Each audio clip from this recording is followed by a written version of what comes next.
चलिए बच्चों, हम लोग पढ़ रहे थे क्लास 12th का फिजिक्स, फोटो इलेक्ट्रिक इफेक्ट पढ़ रहे थे। तो फोटो इलेक्ट्रिक इफेक्ट में हम लोग बच्चे डी ब्रॉगली वेवलेंथ के बारे में देख चुके थे। चलिए आज हम लोग बात करते हैं थ्रेशोल्ड फ्रीक्वेंसी के बारे में। किसके बारे में? थ्रेशोल्ड फ्रीक्वेंसी के बारे में। क्या होता है थ्रेशोल्ड फ्रीक्वेंसी बच्चे? थ्रेशोल्ड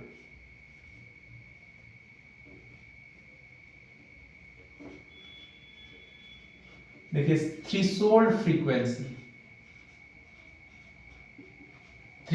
फ्रीक्वेंसी को बच्चे हम लोग एफ नॉट या एफ टी एच लिखेंगे। एफ टी एच से लिखते हैं, ठीक है। एफ नॉट या एफ टी एच मतलब क्या? वैसा मिनिमम अमाउंट ऑफ फ्रीक्वेंसी, मतलब वैसा मिनिमम अमाउंट ऑफ फ्रीक्वेंसी जिस पे इमिशन ऑफ इलेक्ट्रॉन स्टॉप हो जाए। क्या हो जाए? स्टॉप हो जाए। the minimum amount of frequency at which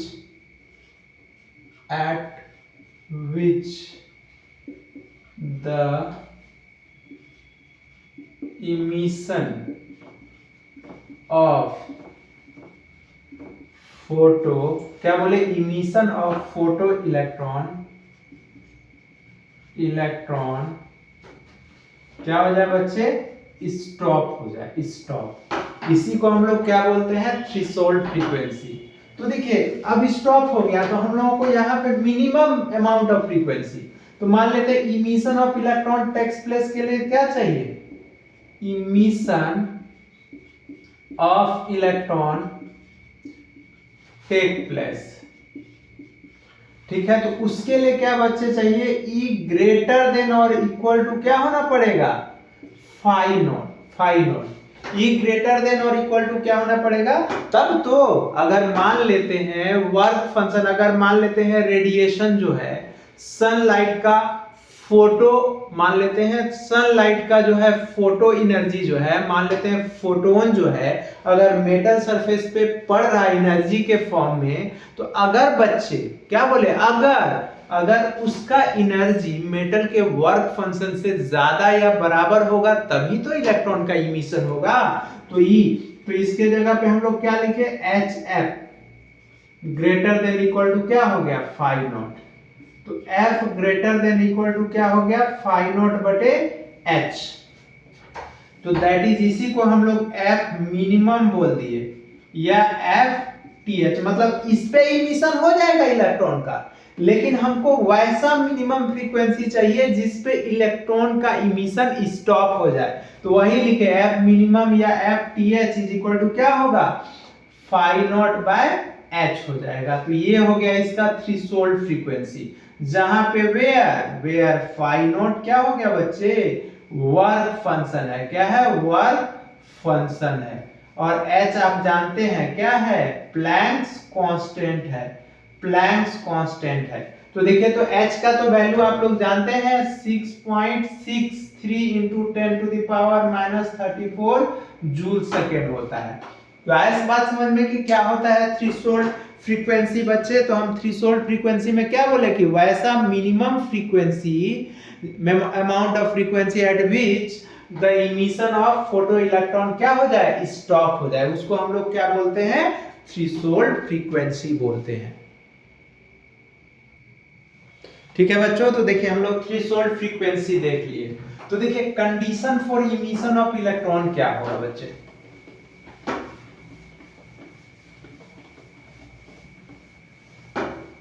देखिएगा क्या बोले? Condition for emission of electron, condition for emission of electron.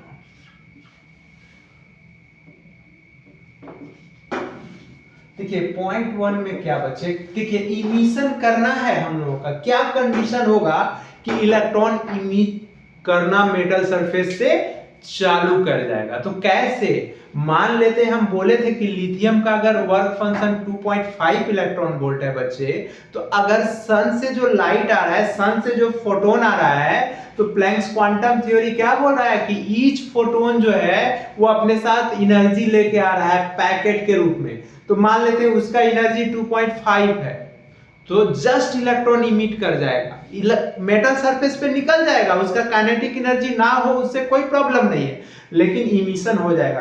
क्यों? क्योंकि लिथियम का वर्क फंक्शन हम लोग माने थे 2.5 इलेक्ट्रॉन वोल्ट, अब मान लेते हैं 3 इलेक्ट्रॉन वोल्ट आके पड़ गया, तो इमिशन हो जाएगा, लेकिन 0.5 काइनेटिक एनर्जी प्रोवाइड कर देगा इलेक्ट्रॉन को। आ रहा है बात समझ में? तो इसके लिए हम क्या बोले कि अगर frequency of incident photon greater than है किससे? FTH से, FTH से, तो क्या होगा? इमिशन टेक्स प्लेस होगा, इमिशन ऑफ इलेक्ट्रॉन होगा, emission of electron take place, plus क्या होगा? सम काइनेटिक एनर्जी हो जाएगा, उसको काइनेटिक एनर्जी हो जाएगा। सेकेंड में क्या बोले कि F ग्रेटर देन अगर FTH हो जाएगा तो इमिशन होगा, जस्ट इमिट करेगा इलेक्ट्रॉन, इमिशन होगा, इमिशन होगा, इमिशन टेक प्लेस होगा, but no any kinetic energy, no any kinetic energy, कोई काइनेटिक एनर्जी नहीं होगा। और थर्ड में क्या हो जाएगा बच्चे? अगर F जो हो जाएगा वो लेस देन हो जाएगा, मतलब अब थ्रेशोल्ड फ्रीक्वेंसी ग्रेटर देन हो गया FTH से, तो नो इमिशन, इमिशन नहीं होगा, नॉट इमिशन टेक प्लेस, कोई इमिशन नहीं आया है। बस समझ में? क्यों? क्योंकि यहां पे बोले कि where F is equal to क्या है? फ्रीक्वेंसी ऑफ इंसिडेंट फोटोन है, और यहां पे FTH क्या है? थ्रेशोल्ड फ्रीक्वेंसी है, थ्रेशोल्ड फ्रीक्वेंसी है। तो देखिए याद हो जाएगा, क्या बोले कि अगर इंसिडेंट फोटोन का फ्रीक्वेंसी अगर ज्यादा है थ्रेशोल्ड फ्रीक्वेंसी से, तो इमिशन होगा और उसका काइनेटिक एनर्जी होगा। क्यों? क्योंकि आप लोग जानते हैं कि फोटो इलेक्ट्रिक इफेक्ट क्या है? पार्टिकल नेचर है बच्चे, और ये क्या होता है? पार्टिकल नेचर के साथ, और ये इंस्टेंटेनियस प्रोसेस है बच्चे। और FTH अगर ग्रेटर देन F है तो इमिशन होगा, और FTH जो होगा F के बराबर है बच्चे, तो emission of electron takes place होगा, but no any kinetic energy, उसके पास कोई काइनेटिक एनर्जी नहीं होगा। और नेक्स्ट में क्या होगा? अगर थ्रेशोल्ड फ्रीक्वेंसी ज्यादा है क्या फ्रीक्वेंसी ऑफ फोटोन से, तो not emission takes place, emission नहीं होगा। अब हम लोग बात करते हैं थ्रेशोल्ड फ्रीक्वेंसी के बारे में। किसके बारे में? थ्रेशोल्ड फ्रीक्वेंसी के बारे में।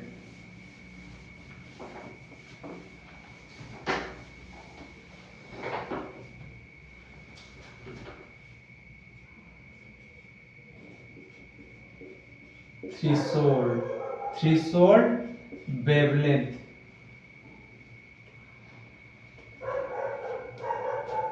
थ्रेशोल्ड वेवलेंथ, इसी को FTH बोलते हैं, FTH या FTH बोले बच्चे, या इसी को देखिए थ्रेशोल्ड वेवलेंथ, थ्रेशोल्ड वेवलेंथ को हम लोग क्या बोलेंगे बच्चे? इसको लैम्डा TH बोलेंगे या लैम्डा नोट बोलेंगे, इससे डिनोट आप कर सकते हैं इसको। तो क्या होगा? The maximum wavelength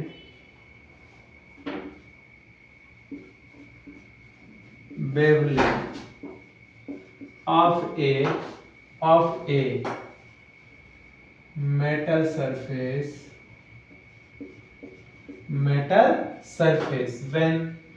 when surface emit electron from its surface क्या बोले हम, the maximum wavelength of a metal surface when the surface emit electron from its surface, when the, यहां पे लिख सकते हैं बच्चे, when the surface of metal, when the surface of metal क्या करेगा, इमिट करेगा इलेक्ट्रॉन फ्रॉम इट्स सरफेस, उसी को हम लोग क्या बोलेंगे बच्चे, इज कॉल्ड थ्रेशोल्ड वेवलेंथ। तो कंडीशन इसका इमिशन के लिए क्या होगा, emission of electron, emission of electron takes place, electron take place. देखिए हम क्या बोले कि वैसा मैक्सिमम वेवलेंथ किसका, of a metal surface, when the surface of metal emit electron from its surface is called क्या कहलाएगा, थ्रेशोल्ड वेवलेंथ कहलाएगा। तो इमिशन ऑफ इलेक्ट्रॉन क्या होगा, इमिशन ऑफ इलेक्ट्रॉन कैसे लिखेंगे, तो देखिए इमिशन ऑफ इलेक्ट्रॉन होने के लिए तो ये भी तो कंडीशन होगा, E ग्रेटर देन और इक्वल टू क्या होगा, फाई नॉट, और E के जगह पे क्या लिख सकते हैं, SC बटे lambda greater than equal to phi not. तो यहाँ पे लैम्डा, तो SC बटे phi not greater than equal to क्या होगा, लैम्डा। तो यहाँ पे अब लैम्डा TH जो हो गया या लैम्डा मैक्सिमम हो गया, क्योंकि यहाँ पे क्या हो गया, लैम्डा लेस देन और इक्वल टू हो गया SC बटे फाई नॉट, तो लैम्डा मैक्सिमम हो गया इज इक्वल टू SC बटे फाई नॉट। ये हो गया हम लोगों का थ्रेशोल्ड वेवलेंथ का फॉर्मूला, किसका बच्चे, थ्रेशोल्ड वेवलेंथ का। आ रहा है बात समझ में। तो देखिए बच्चों थ्रेशोल्ड वेवलेंथ हो गया, थ्रेशोल्ड वेवलेंथ का फॉर्मूला क्या आ गया, lambda TH is equal to lambda max is equal to SC बटे क्या आ गया, फाई नॉट आ गया। नेक्स्ट हम लोग देखते हैं बच्चे,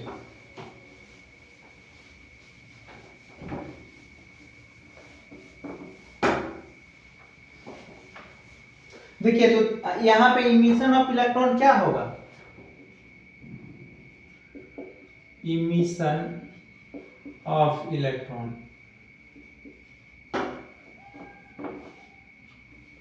तो देखिए इमिशन ऑफ इलेक्ट्रॉन के लिए क्या होना पड़ेगा बच्चे, अगर लैम्डा TH ग्रेटर देन है, अगर लैम्डा नॉट से, क्या बोले, अगर लैम्डा TH ग्रेटर देन है लैम्डा से, तो इमिशन होगा, इमिशन टेक्स प्लेस होगा, ठीक है, टेक्स प्लेस होगा, अब प्लस क्या होगा, सम काइनेटिक एनर्जी होगा। आ रहा बात समझ में, सम काइनेटिक एनर्जी होगा। और अगर हम लोग बात करेंगे क्या कि लैम्डा TH बराबर देन अगर लैम्डा है, इक्वल है मतलब, तो क्या होगा, इमिशन, जस्ट इमिशन होगा, इमिशन होगा इलेक्ट्रॉन का, टेक प्लेस होगा, अब प्लस जीरो काइनेटिक एनर्जी होगा, कोई भी काइनेटिक एनर्जी नहीं होगा इसका। और लैम्डा TH लेस देन अगर लैम्डा होगा तो यहाँ पे नो इमिशन होगा, कोई इमिशन नहीं होगा, कोई इमिशन नहीं। एक बात याद रखिए, जैसे कि मान लेते हैं कोई मेटल है, मेटल का बोल देगा कि वर्क फंक्शन 500 नैनोमीटर है, बोल दिया, ठीक है, मेटल सरफेस का। और क्या हो जाए, उसका जो हो जाए, अगर फोटोन का, सनलाइट का, मतलब इंसिडेंट फोटोन का वेवलेंथ जो हो जाए, इंसिडेंट, ये लैम्डा TH है मान लेते हैं, और इंसिडेंट फोटोन जो है 4500 नैनोमीटर है, तो बोलेगा कि क्या इमिशन होगा, तो लिखेगा यस, इमिशन टेक्स प्लेस होगा। क्यों होगा, क्योंकि यहां देखिए थ्रेशोल्ड वेवलेंथ अगर ज्यादा है किससे, वेवलेंथ ऑफ फोटोन से, तो इमिशन होगा। मतलब यहां पे लैम्डा TH क्या हो गया, थ्रेशोल्ड वेवलेंथ हो गया, वेवलेंथ हो गया। आया बात समझ में, लैम्डा TH, और लैम्डा क्या हो गया, वेवलेंथ ऑफ फोटोन हो गया, वेवलेंथ ऑफ इंसिडेंट फोटोन हो गया, ऑफ इंसिडेंट फोटोन हो गया। आ रहा है बात समझ में, वेवलेंथ ऑफ इंसिडेंट फोटोन हो गया। देखिए अब हम लोग देखते हैं बच्चे, क्या मान लेते हैं, हम लोग बात करते हैं स्टॉपिंग पोटेंशियल के बारे में, कि स्टॉपिंग पोटेंशियल क्या होता है।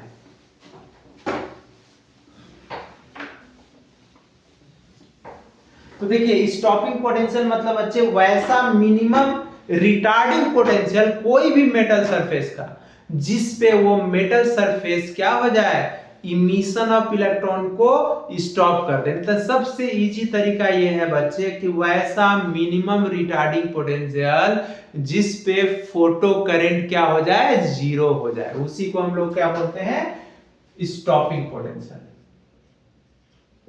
स्टॉपिंग पोटेंशियल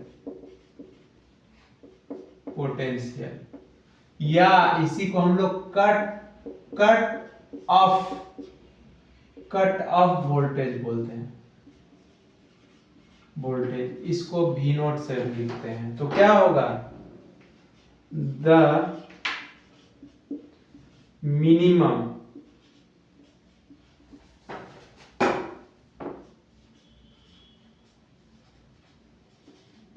retarding potential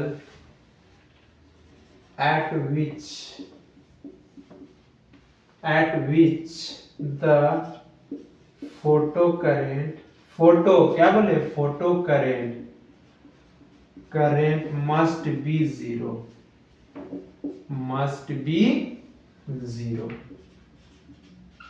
ठीक है। तो फोटो करंट जीरो हो जाए तो उसको हम लोग क्या बोलते हैं, स्टॉपिंग पोटेंशियल।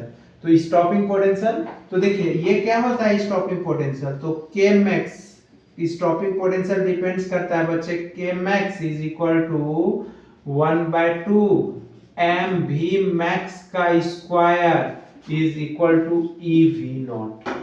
ये होता है फॉर्मूला, ये होता है क्या बोले यहाँ पे, तो यहाँ पे क्या है, m क्या है, m मास ऑफ इलेक्ट्रॉन है, मास ऑफ इलेक्ट्रॉन, क्योंकि मेटल सरफेस में क्या आता है, इलेक्ट्रॉन का इमिशन होता है। v क्या है, मैक्सिमम स्पीड है, मैक्सिमम स्पीड है इलेक्ट्रॉन का। और यहाँ पे v नॉट क्या है, v नॉट स्टॉपिंग पोटेंशियल है, स्टॉपिंग पोटेंशियल है। E क्या है बच्चे, चार्ज ऑफ इलेक्ट्रॉन है, चार्ज ऑफ इलेक्ट्रॉन है। तो आप लोग को मास तो पता है, मास ऑफ इलेक्ट्रॉन कितना होता है, 9.1 इंटू 10⁻³ kg, और चार्ज कितना होता है, 1.6 इंटू 10⁻⁻19 कूलम, ये होता है। तो इसको हम लोग क्या बोलते हैं, स्टॉपिंग पोटेंशियल, जहां पे फोटो करंट क्या हो जाए, जीरो हो जाए। जैसे यहाँ पे बात करते हैं बच्चे फोटो करंट और सैचुरेशन करंट का बात करते हैं, तो वैसा करंट, सैचुरेशन करंट जो होता है बच्चे, वैसा करंट होता है जिस पे फोटो करंट का वैल्यू मैक्सिमम हो जाए, जिस पे इंटेंसिटी मैक्सिमम हो जाए। आ रहा है बात समझ में, जिस पे इंटेंसिटी मैक्सिमम हो जाए, तो उसको हम लोग क्या बोलते हैं, सैचुरेशन करंट बोलते हैं।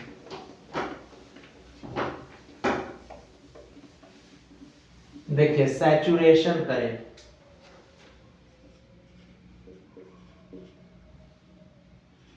सैचुरेशन करंट, द मैक्सिमम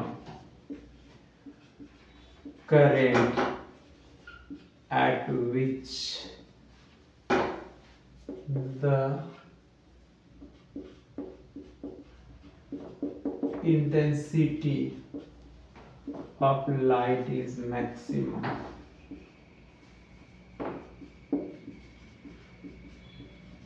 आया बात समझ में, क्या बोले, मैक्सिमम करंट। क्यों, क्योंकि बच्चे सैचुरेशन करंट जो होता है, सैचुरेशन करंट, इससे ज्यादा कभी करंट नहीं होगा, डायरेक्टली प्रोपोर्शनल होगा किस पे, इंटेंसिटी पे, और इंटेंसिटी डायरेक्टली प्रोपोर्शनल किस पे होगा, फोटो करंट पे, फोटो करंट पे। आइए दैट इज, ये भी लिख सकते हैं कि नंबर ऑफ जैसे मान लेते हैं फोटोन जो होगा, या नंबर ऑफ